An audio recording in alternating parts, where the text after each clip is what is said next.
രണ്ടുപേരെ മാത്രമേ ഇത് കുറ്റക്കാരായി കാണുന്നുള്ളൂ. അതിലൊന്നാമത്തെ ആള് എനിക്കേറെ സൗഹൃദമുള്ളതും എന്റെ നാട്ടുകാരനും ഇപ്പൊ ഇടുക്കിക്കാരനുമായ ഇവിടുത്തെ ഇടുക്കിയുടെ മന്ത്രി റോഷി അഗസ്റ്റിനോട് തന്നെയാണ്. എനിക്കൊരു വീഡിയോ ഉണ്ടെന്ന് എനിക്കറിയാം. ഈ വീഡിയോ നിങ്ങൾ റോഷി അഗസ്റ്റിനെ കാണിക്കാൻ എനിക്ക് വിരോധമില്ല. വെളുത്ത ഷർട്ടും കറുത്ത ഹൃദയവുമായിട്ട് ആരും നടക്കരുത്. ഞാൻ കറുത്ത ഷർട്ടും വെളുത്ത ഹൃദയമായിട്ട് പറഞ്ഞയാളാണ്. മനുഷ്യനോട് കമ്മിറ്റ്മെന്റ് പറയും കാര്യങ്ങൾക്ക്. ഞാൻ മനസ്സിലാക്കുന്ന അദ്ദേഹം LLB പാസ്സായാലാണ്, എനിക്കറിയില്ല. ചുരുങ്ങിയ വശം ഇംഗ്ലീഷെങ്കിലും വായിക്കാൻ ബോധ്യമുള്ള മനുഷ്യനാണ് റോഷി അഗസ്റ്റിൻ എന്ന് ഞാൻ വിശ്വസിക്കുന്നു. നമ്മളെ ഇവിടെ നിന്ന് ജൂലൈ 28 നമ്മള് നേര്യമംഗലത്തേക്ക് ഒരു മഹാജാഥ നടത്തിയിരുന്നു. ആ ജാഥ നടത്തിയ സമയത്ത് നമ്മളൊരു പുസ്തകം പ്രസിദ്ധീകരിച്ചിരുന്നു.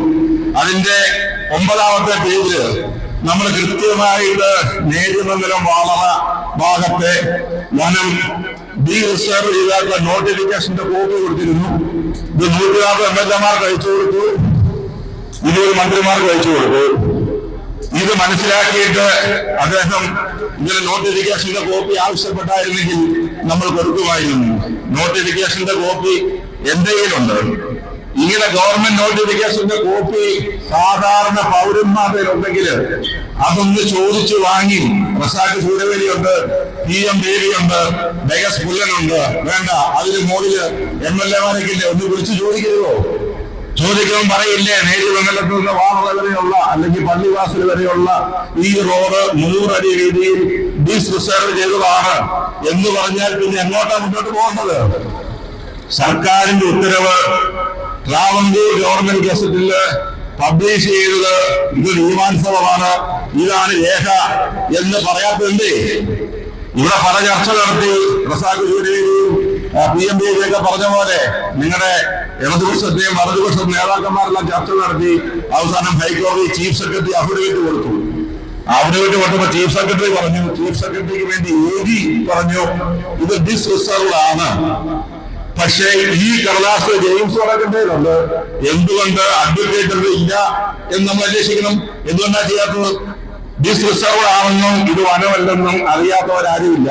ചീഫ് സെക്രട്ടറിക്കും അറിയാം, വനം സെക്രട്ടറിക്കും അറിയാം, അഡ്വക്കേറ്ററിനും അറിയാം, ഇപ്പൊ ഞാൻ പറഞ്ഞ റോഷി അഗസ്റ്റിനും അറിയാം. അപ്പൊ സത്യത്തില് ഈ റോഡൊക്കെ ഒന്ന് വീതി കൂടി ടൂറിസ്റ്റ് അട്രാക്ഷനൊക്കെ ആയി കഴിഞ്ഞാല് ഞങ്ങൾ ശ്രദ്ധിക്കാതെ പോകുമോ എന്നുള്ള ഒരു ചെറിയ വിഷമമായിരിക്കാം അദ്ദേഹത്തിന്റെ മനസ്സില്. ഞാൻ ഈ 2 ദിവസം മുന്നേ ഇവിടെ നടന്ന ഒരു നാടകം എന്റെ മനസ്സിൽ തിരിച്ചു വരികയാണ്. ആ നാടകത്തില് അദ്ദേഹം പറഞ്ഞത് ഈ റോഡ് വേറെ ഞങ്ങളെ കൊണ്ട് കളയും, ഈ കോൺട്രാക്ട് ഞങ്ങൾ തിരിച്ചു വിളിക്കും, വേറെ കൊടുക്കുമെന്നൊക്കെയാണ്. റസാഖ് സൂര്യവേലി കൃത്യമായിട്ട് ഉത്തരം പറഞ്ഞു, നാണമില്ലേ മന്ത്രി എന്ന്. എനിക്ക് ഒരു പടി കൂടെ കടന്ന ചോദിക്കാനുള്ളത്, എന്തിനാണ് ഇങ്ങനെ ഇരിക്കുന്നത് ഈ ഭൂമിക്ക് ഭാരമായിട്ട്? രണ്ടാമത്തെ ആളെന്ന് പറയുന്നത് റോഡിന്റെയും ടൂറിസത്തിന്റെയും മന്ത്രിയായിട്ടുള്ള മുഹമ്മദ് റിയാസിനോടാണ്. നിങ്ങൾ ആദ്യം പറഞ്ഞല്ലോ, അതായത് 2025 ഏറ്റവും വലിയ അന്താരാഷ്ട്ര ഉത്തരവാദിത്വ ടൂറിസം ഡെസ്റ്റിനേഷനാണ് മൂന്നാർ. ഈ മൂന്നാറിലേക്ക് എങ്ങനെ പോകും? നേര്യമംഗലത്ത് നിന്ന് ഈ വലിയ ഗവൺമെന്റ് മൂന്നാറിന് പോകാനായിട്ട്, അല്ലാതെ പൊള്ളാച്ചി ഇറങ്ങി അവിടുന്ന് ഉരുവൽക്കെട്ട് കയറി മൂന്നാറിലേക്ക് വരുമോ? അപ്പൊ സത്യത്തില് പൊതുവനാവധി വകുപ്പിന്റെ നിലയിലും ടൂറിസം വകുപ്പിന്റെ നിലയിലും ഈ വിഷയം പരിഹരിക്കാനുള്ള ഉത്തരവാദിത്വം അദ്ദേഹത്തിന് ഉണ്ടായിരുന്നു. അദ്ദേഹം നടത്തിയില്ല. ഇനി ഞാൻ അവസാനിപ്പിക്കുകയാണ്. ഈ വിഷയം വളരെ വിശാലമായപ്പോൾ ഞാൻ പൊതു താല്പര്യപ്രകാരം റൈറ്റ് ടു ഇൻഫർമേഷനില് മലയാറ്റൂർ ഡിവിഷണൽ ഫോറസ്റ്റ് ഓഫീസറോട് ചോദിച്ചു, ഇവിടെ ഏതൊക്കെയാണ് ഡിസ്റിസർവ് വനങ്ങളുള്ളതെന്ന്, അല്ലെങ്കിൽ വനത്തിന് ഡിസ്റിസർവ് എന്നുള്ളത്. ഈ നേരിടുന്ന വാളറയെ പറ്റി അദ്ദേഹം പറയുന്നില്ല. പക്ഷേ നിങ്ങളൊരു കാര്യം മനസ്സിലാക്കണം, തത്തേക്കാട് ക്രോസിംഗ് തുടങ്ങി പെരുമ്പങ്കുത്ത് വരെ, തത്തേക്കാട് ക്രോസിംഗ് തുടങ്ങി പെരുമ്പങ്കുത്ത് വരെയുള്ള പഴയ ആലുവ മൂന്നാർ റോഡ് ഡിസ്റിസർവ്ഡ് ആണെന്നും അവിടെ 15 അടി രീതിയിൽ റോഡ് 40 അടി രീതിയിൽ ഈ താഴ്വാരത്തിലും 15 അടി രീതിയിൽ മുകളിലും ഡിസ്റിസർവ്ഡ് ആണെന്നും പറഞ്ഞ നോട്ടിഫിക്കേഷന്റെ കോപ്പി ഒപ്പിട്ട് അവർ അയച്ചു തന്നിട്ടുണ്ട്. അപ്പൊ സത്യത്തില് ഇത് പൊതുപ്രവർത്തകർക്ക് നമ്മൾ അന്വേഷിക്കേണ്ട ഒരു വിഷയമുണ്ട്. ഈ മന്ത്രിമാരൊക്കെ എന്താണ് ചെയ്യുന്നത് എനിക്കറിയില്ല. പൊറോട്ട കഴിക്കാനും ഇന്ത്യക്ക് ഉപയോഗിച്ച് ഭക്ഷണം കഴിക്കാനും അല്ല നമ്മൾ ഇവരെ തെരഞ്ഞെടുത്ത് അയച്ചിരിക്കുന്നതെന്നും അവര് ഫയലുകൾ പഠിച്ച് ആ ഫയലിലെ ചോദ്യങ്ങൾ ഉദ്യോഗസ്ഥന്മാർക്ക് ചോദിച്ച് ഉദ്യോഗസ്ഥന്മാർ പറയുന്നത് ഒപ്പിടുകയല്ല, മന്ത്രിമാര് പറയുന്നത് ഉദ്യോഗസ്ഥന്മാർ ഒപ്പിടാൻ സാധിക്കുമ്പോഴേ ജനാധിപത്യമാകുന്നുള്ളൂ. ഇന്ന് കേരളത്തിൽ ജനാധിപത്യമല്ല, ഉദ്യോഗസ്ഥ ആധിപത്യമാണ് നടക്കുന്നത്. അതുകൊണ്ട് ഇത്തരം ജനകീയ സമരങ്ങൾ ഉദ്യോഗസ്ഥ ആധിപത്യത്തിൽ നിന്നും ജനാധിപത്യത്തിലേക്ക് ജനപ്രതിനിധികളെ തിരിച്ചുകൊണ്ടാനുള്ള വേദികളാക്കി മാറ്റണം എന്ന് മാത്രം ഞാൻ നിങ്ങൾ ആഹ്വാനം ചെയ്യുകയാണ്. രേഖയില്ലാഞ്ഞിട്ടല്ല, രേഖ കാണിക്കാത്തത് കൊണ്ടാണ് ഈ റോഡ് ഇപ്പോൾ പണിയാൻ നടക്കുന്നത്. ആരാണ്, എന്താണ്, എന്തുകൊണ്ടാണ് ഈ ഡിസ്റിസർവേഷൻ നോട്ടിഫിക്കേഷൻ ഹൈക്കോടതിയിലെ ഫയലിൽ എത്തിക്കാത്തതെന്ന് നിങ്ങൾ വീണ്ടും അന്വേഷിക്കണമെന്നും അത്തരം ചോദ്യങ്ങൾ നേതാക്കളെ ചോദിക്കണമെന്നും മാത്രം അതുകൊണ്ട് നിർത്തുന്നു. നന്ദി, നമസ്കാരം. രണ്ട് പേരെ മാത്രമേ ഇത് കുറ്റക്കാരായി കാണുന്നുള്ളൂ. അതിലൊന്നാമത്തെ ആള് എനിക്കേറെ സൗഹൃദമുള്ളതും എന്റെ നാട്ടുകാരനും ഇപ്പൊ ഇടുക്കിക്കാരനുമായ ഇവിടുത്തെ ഇടുക്കിയിലെ മന്ത്രി റോഷി അഗസ്റ്റിനോട് തന്നെയാണ്. എനിക്കൊരു വീഡിയോ ഉണ്ടെന്ന് എനിക്കറിയാം. ഈ വീഡിയോ നിങ്ങൾ റോഷി അഗസ്റ്റിനെ കാണിച്ചാൽ എനിക്ക് വിരോധമില്ല. വെളുത്ത ഷർട്ടും കറുത്ത ഹൃദയവുമായിട്ട് ആരും നടക്കരുത്. ഞാൻ കറുത്ത ഷർട്ടും വെളുത്ത ഹൃദയമായിട്ട് വരുന്നയാളാണ്.